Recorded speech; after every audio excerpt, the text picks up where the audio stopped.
We're rolling. We're going. We're here again. Yep, we're going again. Episode 38.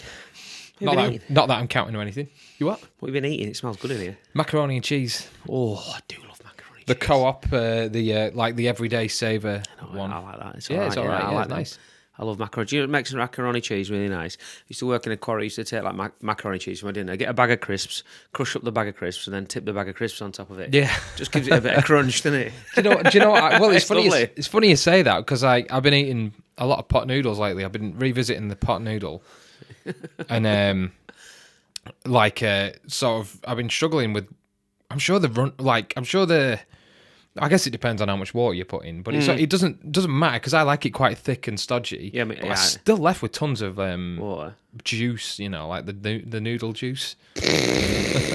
Oh yeah. Still left with loads of that at the bottom, and so I've been crushing crisps up and putting it in that, letting it soak up, and then soak it up a bit. Yeah, like McCoy's. I've never been. Oh, fucking hell! Fire! You could throw one of them in Lake Windermere and it'd vanish, wouldn't you? Yeah, serious crisps then. Yeah. There's a flood solution there.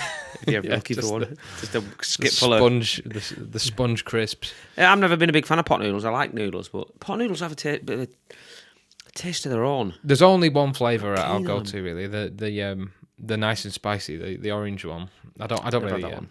But they do. Super Noodles do their own pot noodle now. Yes, in a pot, and I think they're nice. I've never had them, but the pot noodles are a bit weird. Do you ever find in pot noodles that? Or is it just similar ones? Maybe pot noodles are all right. What you say about the water, it's funny that some of them it says fill the water up to the line. It's like what line? What fucking line? Yeah.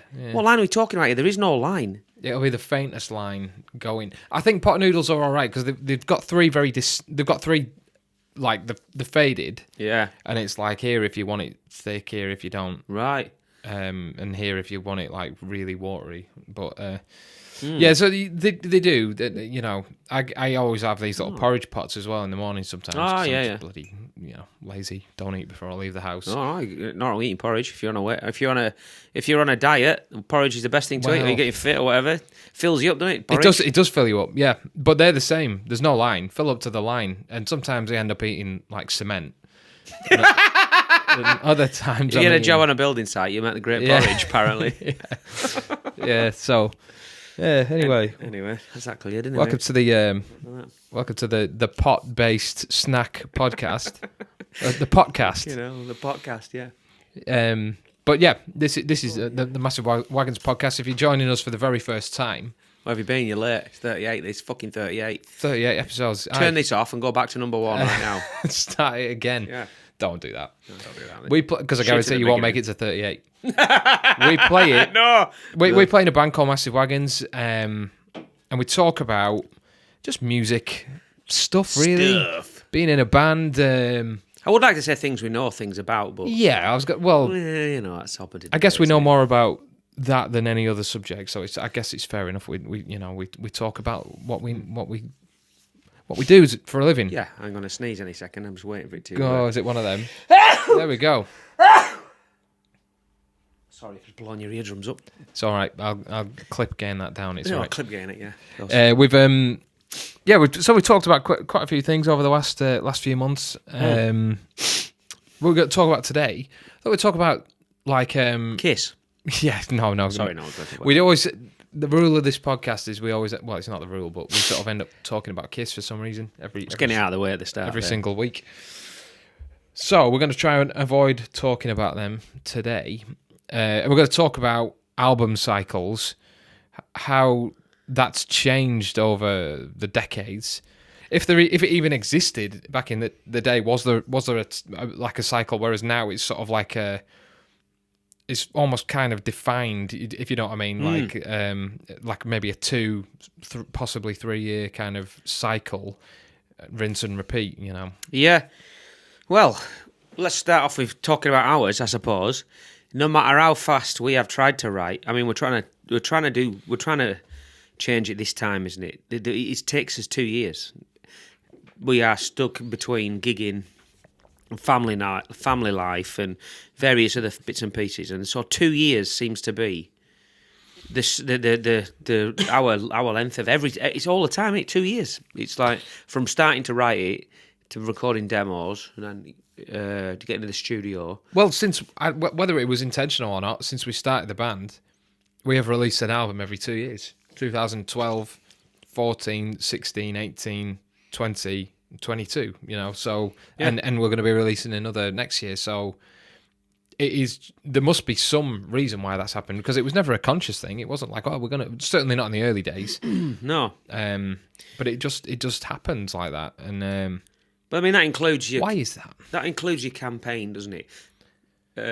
Well, everything. Which is often a few months, isn't it? That's from like the album being released to the next album being released, and in between, you're writing, touring, recording, promoting. It's everything. There's a massive amount goes into it, isn't there? There's not just a case of. When you first start out as a band, like with our first album, Fire It Up, you just write it and you just want to get it out as fast as possible, don't you? You don't even. We didn't even realise till we were released. Well, we signed with Off Your Rocker, didn't we?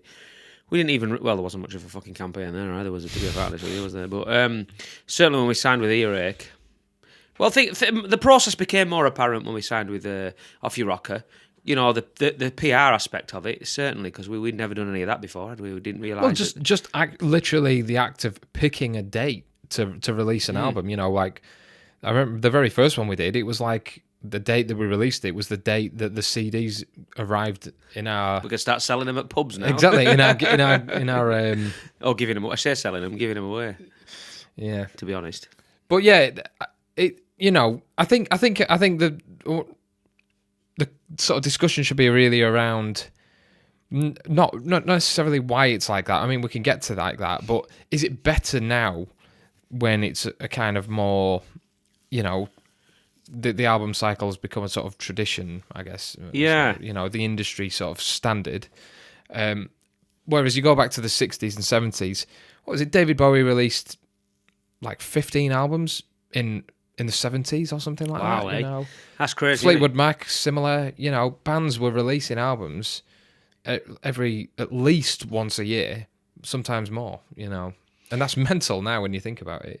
But then, I mean, there are huge reasons for that, aren't there? Those guys, Those guys that was their job, wasn't it? That was what they did 100% of the time. Now, me and you can do that, but we can only get with the lads to write these songs twice a week if we're lucky. Yeah. I have no doubt if we all five of us were in this unit every day, like the Monkeys. Apart from the fact we probably fucking had killed each other, we would have an album written in 6 months, wouldn't we? Well, that is why things are different. Bands existed to do that, and they were on the road and writing on the road. And I've never, apart from one or two songs maybe, and only one really springs to mind. I can't find myself in the right brain space to write stuff on the road. No, maybe it's because we don't travel.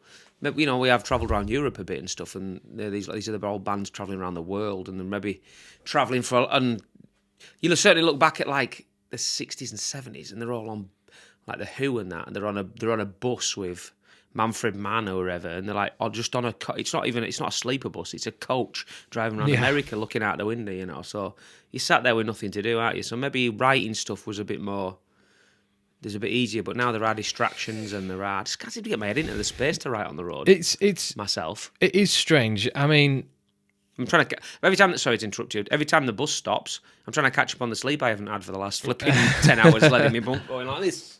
That's what's one of the problems, It's there's loads to really kind of unpack with it as to why things are like this now. It kind of changed during the sort of 90s, I think, really.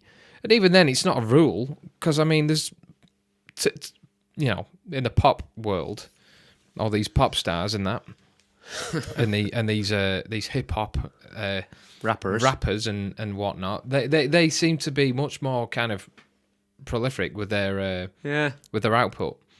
And I don't know why that is. They sort of drop singles. Is that how they say it? They drop singles, We drop other things in this band. We drop clangers. Our trousers. The pack. Is it what you say? You've dropped your pack? And I don't know. That's a Max and Patti thing. Anyway, singles are being released constantly in the pop world, in the collaborations and then once there's enough together, they just release an album. It's not even like I don't know. It's almost like they just sort of are packaged in a. Albums aren't even really a thing, are they? Really, so much. Are they? It's all about singles, isn't I it? think they are, but I mean, I don't know. It's just different. Like, for an example, Ariana Grande. I know there was a big thing last year. I had one of them with cream on top. Ariana Grande. Yeah, and little sprinkles. It was bloody lovely. Like a custard cream. A large Ariana Grande, please. That's it. Yeah, like a coffee. A coffee. Sorry, sorry. Shut the fuck up. And she, a few years ago, released 2 albums in the same year or something.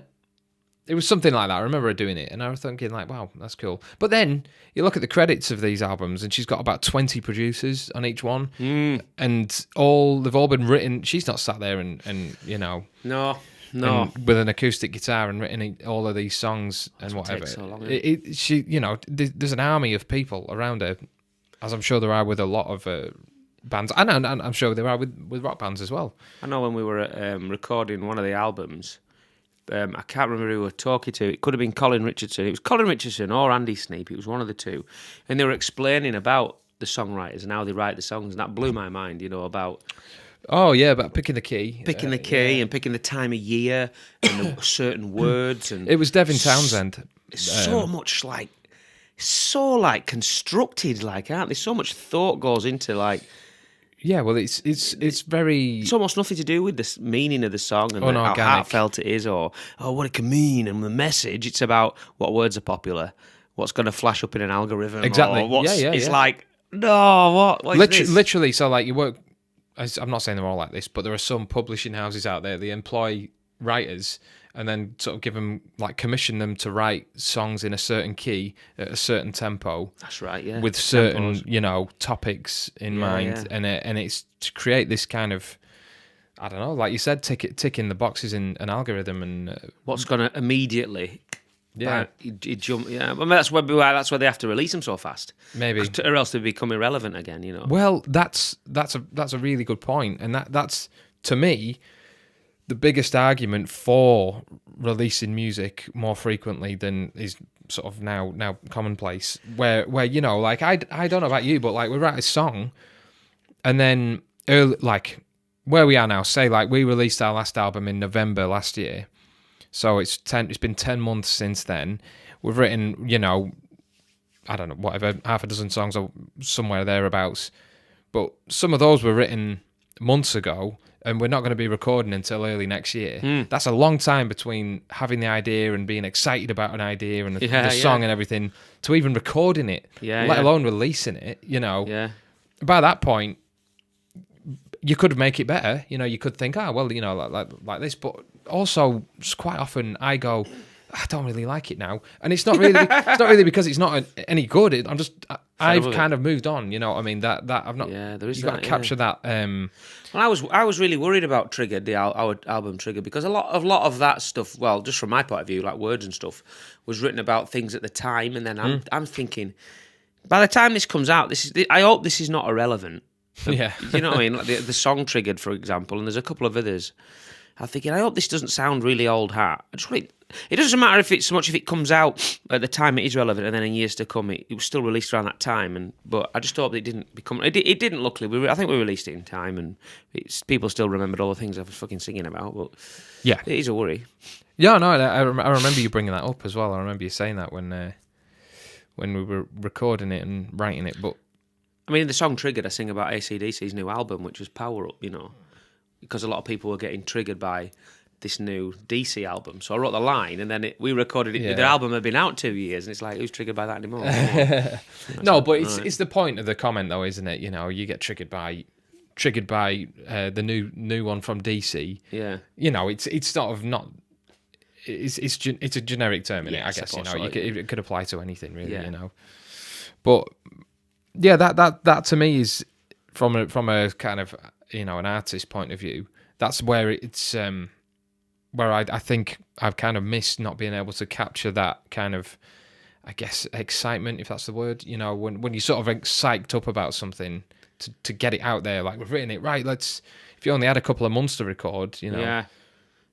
And the other big thing as well, right? Do you think, sorry, before you move on, do you think that? How do you think production would go if you were more excited about going in the studio? Do you think the production would be better if you got chance to write the songs and within 4 months go into the studio with them? Do you think you'd be...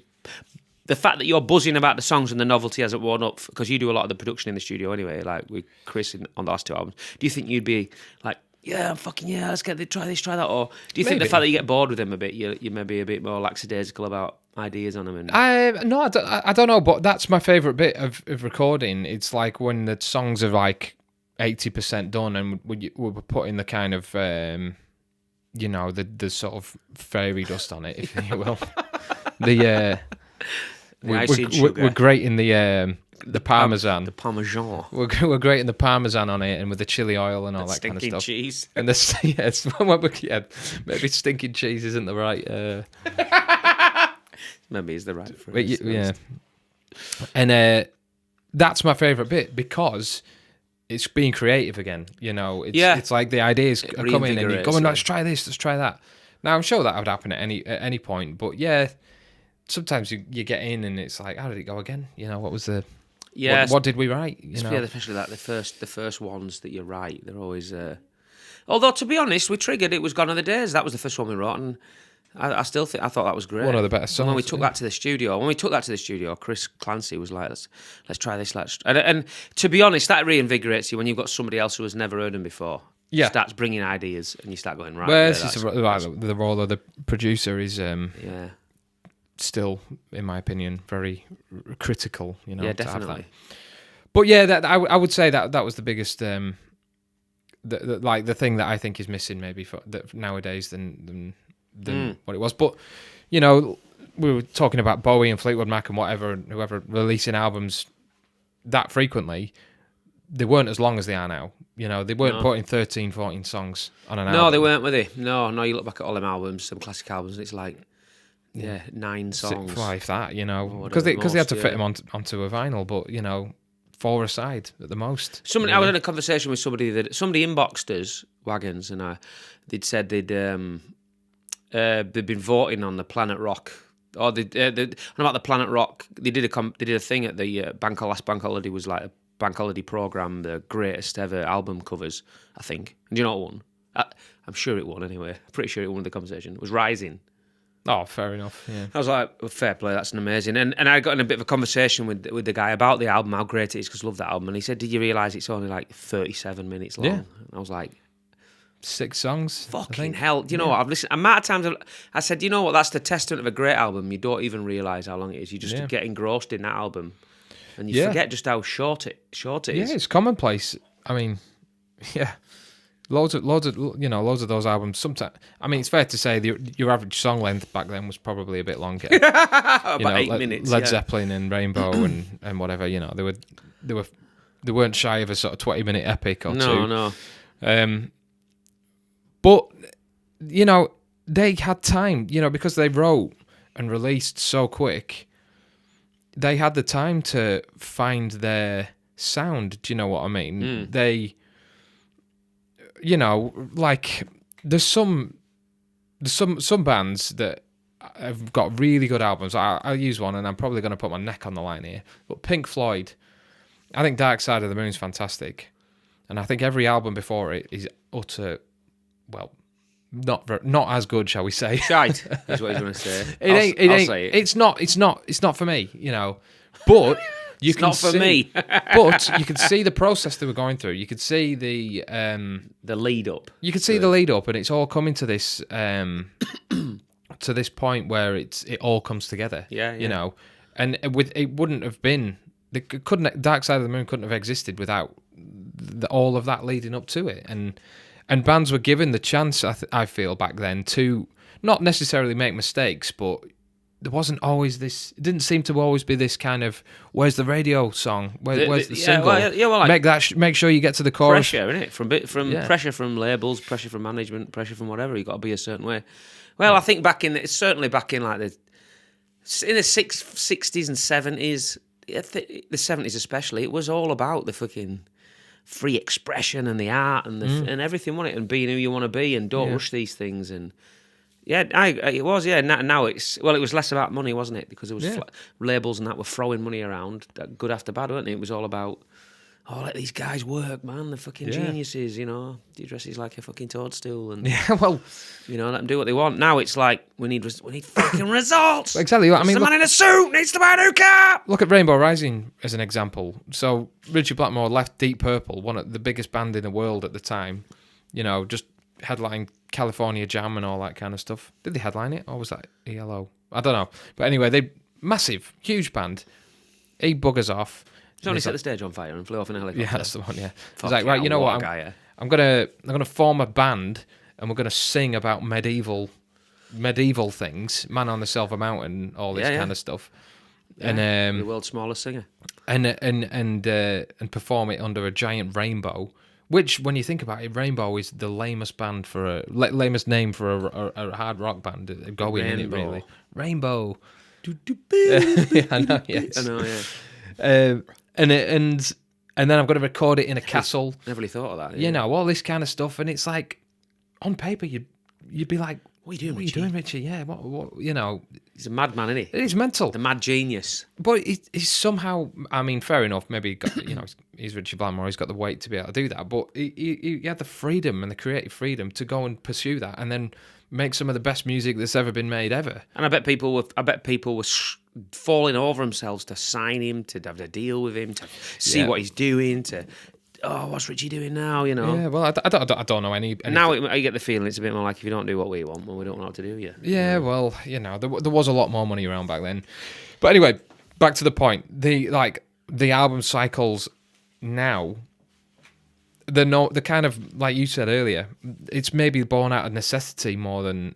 Oh, I prefer doing it like this. You know, no, it's not really about what you prefer doing. It's just the reality. Rock music isn't. We said it before, isn't it? Rock music isn't as commercial now. It maybe isn't as big as it once was. And bands like us and a lot of the other bands are just grind it out to keep it alive, don't we? And there isn't the money at our level really to sustain for us to all be off work. You know, we have to work. I know so many amazing bands on this rock and metal scene that people would be absolutely staggered still work full-time jobs. This does not pay the money to be able to devote your life to it. It just does not, and because of that, things suffer. You know, but you keep all that behind the curtain, don't you? And people often wonder why things. Quality control, you know, you think, well, these T-shirts. I said years ago, you know, these T-shirts aren't as good as other T-shirts from years ago. It's like, well, maybe because bands can't fucking afford to afford these fantastic printers. They're doing it themselves. You know, this is just how it is. There's just no money to survive, is there, as a full-time band? Yeah. And you're very, very, very, very lucky if you can survive as a full-time musician. And you're very lucky if you get the option. If you even have the option to release albums as and when you want to do, you know, to be able to go, you know what, I'm going to release 2 albums this year, and it's also the same reason why you said the other month there on the other podcast why bands don't only tour in a certain way. We might go out and do 10 dates. You know, it's like, oh, well, all the bands back in my day would be fucking out for a year, on the road for a year. It's like, yeah, but maybe they could afford to do that, but I'm afraid we can't take the time off work, and they have, you know, there's a lot of reasons. Different culture. Completely. People were seemingly, I could be wrong, but it seemed back then people were much more willing to just go and watch a show, you know, because the tickets weren't 40, 50 quid. And it was the culture. You know, music made the world go around a lot more, didn't it? You know, it was, well, back in the day, music was, I don't know, am I right or wrong in saying, music was kind of more the working man's release, wasn't it? It was you're a rocker or you're a punk or you're like you glam or you like this, and it was like you cut everybody in half, and their music was in there, wasn't it? You know, and it made people's worlds tick, didn't it? Yeah, know? That's a fair point. Yeah, maybe not so much anymore, or as much. No, maybe it's not as important to a lot of people. It is to a lot of people, obviously, but yeah, like you say, with music, maybe venues closing down, a lot of reasons.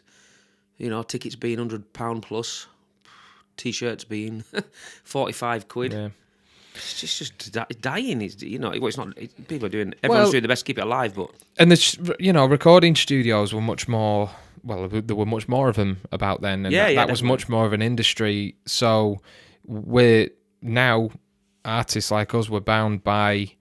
Well, when can we get the producer that we want? When can we get the studio that we want? All these things. It's a lot more. Yeah. You got to pick. The timing is much more crucial. One thing I don't like about this, which I'm sure you'll probably agree, and I'm not going to slag it off too heavily because it is just the way it is. It's not my fashion sense, is it? No. Oh, okay. Like the whole. I can sometimes think it's too structured, if you know what I mean. Right, we've recorded an album, and then it's like select the times that singles are going to be released and all this. And I know it's essential. I know you've got to kind of do that, but this kind of again, it's just like you just want to be spontaneous. Like I just sometimes feel like everything is a little bit just record a song and just why the hell not? Just put it out there and just be like, there you go. Yeah. And people nowadays, I think, are much more impatient. They want new songs on their specially curated Spotify playlist, instantly, and they just don't maybe understand what goes on behind the scenes, and you can't really. Nowadays, it's just so hard to record albums as fast as they used to. There's so many reasons why.